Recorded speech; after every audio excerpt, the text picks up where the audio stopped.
どうも、小池でーす。キューティクル全開、どうも、トエです。キューティクル全開とは？はい、キューティクルが増してん。あ、そうなんや。いや、この前ね、ジャンプ会をお届けしたんだけども、一個言うの忘れた。なんすか？冒頭のカラーページのところにさ、ついに載ってんじゃん。ワンピースプレミア賞ユニバーサルスタイルジャパン、はい、開催決定ということでね、そう、やっぱりね、アニメーションから出てきたような役者さんたちのこういった技の繰り出し方とか、俺やっぱ感動したのが、サンジがちゃんと足技で敵を倒してくるんよね。はいはいはいはい。アクロバティックな感じで、アニメの世界じゃん、漫画の世界じゃんって言うんだけど、ちゃんと再現できてるのよ。そうやねん。って30っぽいな今日。いやいや、これなんでおこがましいから。いや、意識してるよ今絶対。いやいやいやいやいやいや何これ。全然3レスに備えてるとかそういうことではないから。いや、なんか売れない10年目のベーシストのなんかバンドマンみたいな髪型売れない10年目のベーシストでどういう設定やねんそれほんまに。はい、ということでプレミア賞僕たちも参戦するので、もし現地でお会いしましたら仲良くしてください。お願いします。第1014は人生の大根役者ということで、一昨日はね、僕たちだけでジャンプからお届けして、昨日はワンピースマニアののすけさんと一緒に深掘り出したんですけど、今回それだけじゃ終わらへんやろということで、予告通り今日はこれやります。ジョイボーイの最新考察。ジョイボーイ。ジョイボーイってどうですか、イメージ。楽しそうな人やなって感じやね。楽しくするボーイさんみたいな感じなんですけども、特定の人物の名前ではと昔出てきた時には言われたわけですよね。そうですね。そう、はるか昔魚人島編でまるで謝罪文とロビンがね、言ってた時にジョイボーイ誰みたいなことになってたわけですけども、ジョイボーイとは空白の100年に実在した人物ということで、ジョイボーイさんなんか変な名前だなと思いつつも、そういう人がいるんだと。そうね。でもそこからよくよく考えてみたら、あだ名じゃねえの、通り名じゃねえのっていうことに行き着いたわけですよね。そうやね。なんでそういうふうに思います？なんでそういうふうに思うかっていうと、なんか最近このジョイボーイを待ってるとか、ジョイボーイとロジャーが同じ時代に過ごしたかったとか、そういうことをいろいろ言うていくうちに、あれこれはもしかして特定の一人を指すんじゃなくて、その時代時代に現れる節目の人物となる人、その人こそがジョイボーイなんじゃないかっていうことが、なんかワンピースを読んでいくのを置いて思ったんですよね。めちゃめちゃ日陰で暮らさなあかんみたいな、こそこそみたいな。そうね。じゃあ例えば分かりやすく言うと、現代社会で言ったらどういう総称なんだろう、ジョイボーイって。多分ガキ大将とかそういう感じなのかな。特定の個人じゃなくて、なんかその人のことを表すような人みたいな。なるほどね。決してジョイじゃないんですね。生き物係なんかあったくらいこういう曲あって、だってポッキーの CM 出てたやん。そうガッキーのやつやったんだ。そうジョイ君結構好きなんだよ。そうガッキー結婚してもうたからな。本編行くまでもう3分かかってますはい、1014までね、カイドのセリフがあったわけですよ。お前もジョイボーイにはなれなかったかということで、海に落ちていくルフィが描かれるんですけど、お前もジョイボーイにはなれなかったか。はい、これどういうことです？いやもうほんまにカイドウ何知ってまんねんって感じやね。先ほども言った通り、魚人島編で名前が最初に言ったジョイボーイさんなんですけども、このワノ国においてもやたらと名前が出るようになったやん。確かにね。そう、ワノ国の開国においてめちゃめちゃキーパーソンになってるんですよ。ちょっとジョイボーイの考察の前におさらいからちょっとしていきたいんだけども、おでんさんが今まではこの鎖国に意味があった、だがいつかジョイボーイが現れる日までに開国せねばということを言ってるんですよ。このいつかジョイボーイがというセリフが、ジョイボーイ自身が800年前から飛んできてるのかな、飛んでくるのかなっていうことを示唆してるのかなっていうふうに思うんですよ。そうですね。で、続いてこの96巻のこの意味深な時の回想シーン見てほしいんですけども、お前も探しに来たんじゃないか。800年の昔から世界がひっくり返る日を、ならば20年先へ飛べ、お前の望むっていうふうに言ってるんだけど、はい、ここで気づいたことあります？なんすか？時、お前も探しにのところ。お前もなんですね。そう、お前ものところ点打ってるでしょ。じゃあ今週号のカイドのセリフもう一回見て。お前もやん。そう、同じなんですよね。そう、だからお前もということは、時は800年前から時を渡ってきたことが分かってるんだけど、お前もということはもう一人誰か飛んできてるんじゃない？確かに複数人の可能性よ。時800年前から飛んできたのはこういう理由やろじゃなくて、お前もっていうことは誰かも飛んできてるっていう。なるほど。それが誰かどういう理屈かも分かんない。でもお前もっていうところにちゃんとカイドも点を打ってるってことはどうなんだろうと。何か知ってるっていう感じよね。そう、複数人来てる説と、複数人っていうのは現世において転生して誰かがなってお前もなれなかったなって言ってるかそうねっていうことしか考えられないじゃないですか。おーじゃあそもそも800年前のその謝罪文についてなんですよ最初。はいはいはいまあ謝罪文って言ってたから、ん意外となんかポンコツなのかなとか、おうなんか白星姫みたいなその当時の人魚姫に当てて、なんか約束したっぽいんだけど、なんかそれが破られたみたいなこと言ってたけど、まあそもそもそれっていまだに解決してないんですよね。そうですね。どう思うこれ。いやもうまずそもそも何を謝ってたのかっていうのも、まあ結局そのなぜなんか約束守られへんかったわみたいな、何の約束みたいな、地上に連れて行くこととかなんかいろいろ思いますけど、謎やし、そもそもあれポーネグリフの中で浮いてるんよね。浮いてんのよ。そうなんかポーネグリフって世界で30個ぐらいしかないって言うんやけど、その30個のうちの貴重な1個をそれに使ってるとちょっと思えないじゃないですか。そうそう、虎島編でロジャーの指示によって、おでんが彫刻したやんか。しゃそう我最果ての。おだからああいうように趣味で作るポーネグリフって実は何個かあるんじゃないかなとそう思うんだよね。だから多分趣味ポーネグリフやと思うねんな。趣味ポーネ何趣味ポーネマスカルポーネみたいな感じよ。女性のポーネ関係ないからそうそうそうそう。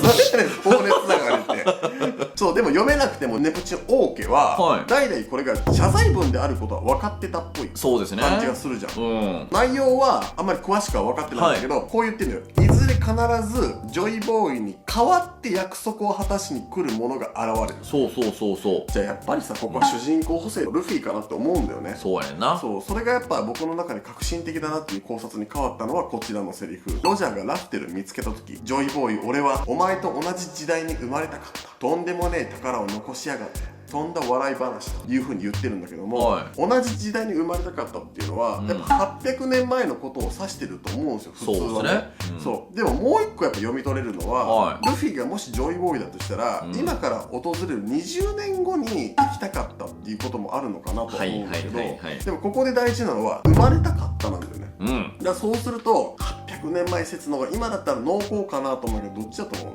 僕はまあその未来からやったら面白いと思うんですけど、やっぱり800年前に一緒に生まれたかったなみたいな、そのジョイボーイ一緒に脳を駆け回りたかったぜみたいな、そういう脳って何？どっちかというと海かな。そう、海はなんで脳が急に陸地になったと船どないなの？そうやね。まあ現代に現れるということを加味した上で、ロジャーは早すぎたんだというセリフをまあ残してるんじゃないかっていうふうにまあなるよそうやなね。でさっき言ったように、もしくは未来に出現する変わるジョイボーイに対して言ったのかっていうことは多分間もなく分かるんじゃないかって思うんだけどね。確かにこのジョイボーイ謎伝説についてちょっと分かりそうですね。そう、じゃあ僕はルフィが濃厚だと思うんだけど、はいその現代に現れるジョイボーイってまあ誰なのかと、そのは1014話を読んだ上で、はいまあ、ルフィでも間違いなくなるのかなっていうふうにも思いました。ああ、なるほどなるほどなるほど。まずカイドウがお前もジョイボーイにはなれなかったかっていうのは誰のことと比べてなれなかったって言ってなんだこれ。おー、なるほどね。まあじゃあ過去、ロジャーとかがもしかしたらジョイボーイになろうとしたんかもしらんし、ロジャーはね、ジョイボーイと同じ時代に過ごしたかった言うてるから、もしかしたらそのカイドウは、まあ多分いろんなやつをスカウトしまくってるやん。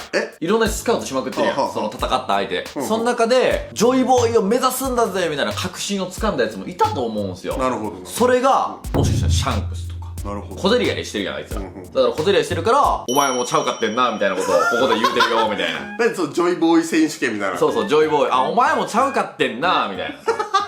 あと僕が思うのは、これ結構濃厚なんやけど、カイドウって、すごい聞きたがり芸人なんですよ。1000話の時に、お前、なんて言ってん、海賊王なんやねん、みたいなこと言うとったりとか、桃之助に対して、初見の時に、お前名前なんて言うねんとか言うてるんやけど、そんなカイドウさんが今どうしても気になること、それがですね、光月の生き残りに聞きたいことがあんねんっていうことなんですけど、これはですね、僕思うのが、もしかしたら、光月の生き残り、この桃之助が、ジョイボーイなんじゃないのかみたいなことをカイドウは今気になってるんじゃないのかなと、だからこそこのジョイボーイの可能性を秘めている桃之助とこのルフィ両方俺が縛いてジョイボーイは阻止したるわみたいなことを考えてるんちゃうんかなと思うんですよね。まあないだろうね。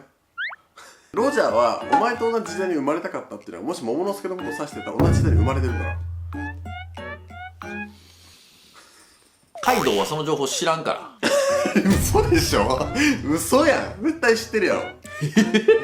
ジョイボーイ2話ってことは本人もジョイボーイになりたかった説あるのかなと思って。なるほど。やっぱりはいはいはいはい。そうそう、まあシャンクスとかロジャーとかロックスとか、まあ名だたる海賊たちがチャレンジしたけどなれなかった、実は俺もやねんっていう意味もあるのかなっていうのが面白いと思う。でね、面白いのが誰もジョイボーイについて言及しないんですよ、名前以上。俺ここが今回の結構大事な伏線ポイントだと思っていて、例えば海賊王っていう抽象的な役職というか権威みたいなものを持って、憧れの象徴として描かれるよ。そうですね。海賊王に俺はなるとか、海賊王を目指すとかっていうことは憧れのものでしょ。何になるかよくわかんないんだけど、ちょっと憧れの象徴って感じするんじゃん。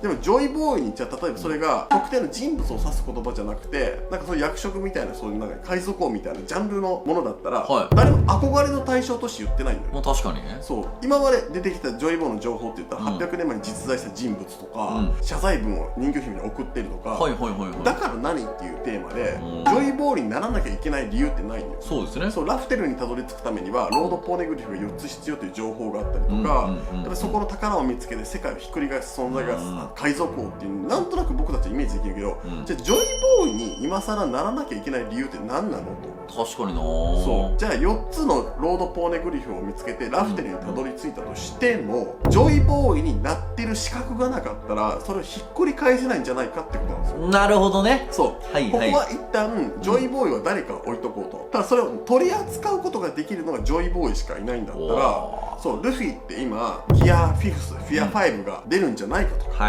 悪魔の実はパラミシアだから覚醒したら周りに影響を与えてもっと強くなるんじゃないかとか、覇王色の覇気をまとえるようになったんでもっとパワーアップするんじゃないかっていう、3つの余白があるんですよ、強さ。それを一通りなぞるとジョイボーイになりますみたいな。なるほどなるほどなるほど。そうそう、なんかドラクエとかでも賢者とかになろうとすると遊び人とかをちゃんとクリアしておかないとなれなかった。なるほどね。それと同じような理屈でちゃんと一通りのことをマスターしないとジョイボーイにはなれる資格がないのかなとか思う。なるほど。だからこそカイドウはこの覇王色の発言した時とかに何人もやれんだよこの海に覇王はみたいなことを言うてるってことなんですね。そうそう。だからこそこのジョイボーイはもしかしたら覇王的な存在かもしれない。そう、もう行き切った先なの。ってことはこれお前もにかかってるのはロックスかもしれないってことっすよね。いやもうマジそうありえるよ。そうだから僕らのイメージってロックスってもうなんかバッドボーイみたいな感じやけど、実はロックスが目指したのはそのバッドボーイというよりかはジョイボーイだったみたいな。なんかボーイが渋滞しててよくわ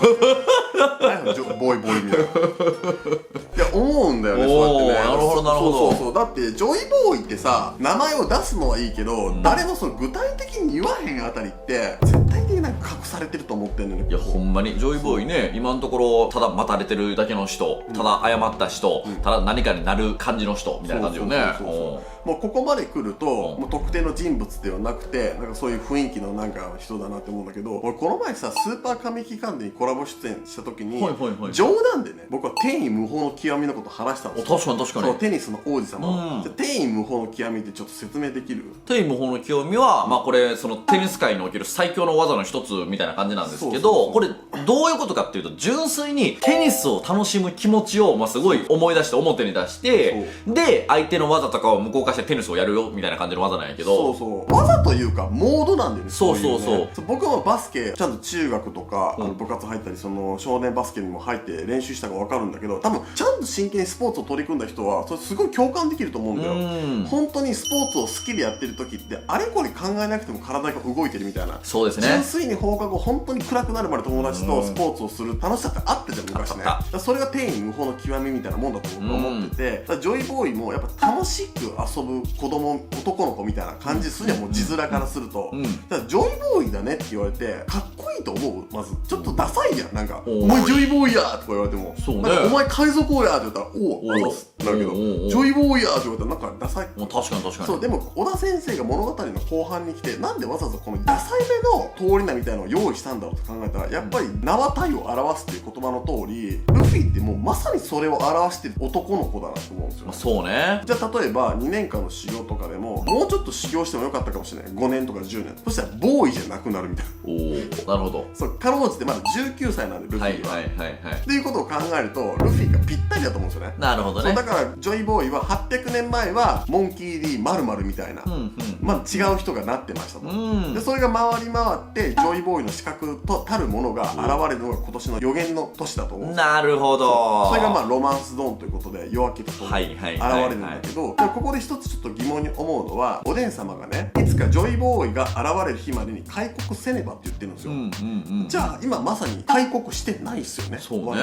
じゃあルフィが来ちゃってるんですよ。確かに。ジョイボーイ候補筆頭のルフィさんが来ちゃってるんですよね。じゃあ開国間に合ってないんですよ。どういう風に考えるかって言ったら、ジョイボーイにルフィがなるのは開国した後だと思うんですよ。そういうことね。そうそう。はいはい。ワノ国編が終わった後に、みんなはギアの新しいやつ、覇王色の何かとかパラメシアの覚醒やって思うけど、もちろんそれでカイドウを倒すのも胸やつなんだけど、ジョイボーイになる儀式的な何かが目覚めがあるのかなって。なるほど。そう、もうジャンプの王道なんだけど、孫悟空がナメック星でプツンって切れて髪の毛が変わるって明らかにフォルムチェンジをして、最強のなんかサイヤ人になっていくように、何かの儀式というきっかけ、まあ、例えばその内派一族だったら大事な人を目の前に失うことによってシャリンガンが開眼するみたいな。そうですね、万華鏡シャリンガンになる、万華鏡シャリンガンになるみたいな、何かしらの儀式的なものがあってジョイボーイがパンって「あ、俺ジョイボーイやわ」みたいな、確かに確かにモードに突入するんじゃないかっていうのが僕の中の今最新考察。ほー、なるほど。でないとこのルフィが瀕死の状態の時にお前もジョイボーイにはなれなかったっていうとおかしいと思うんだよね。確かにね。覇王色をまとった時に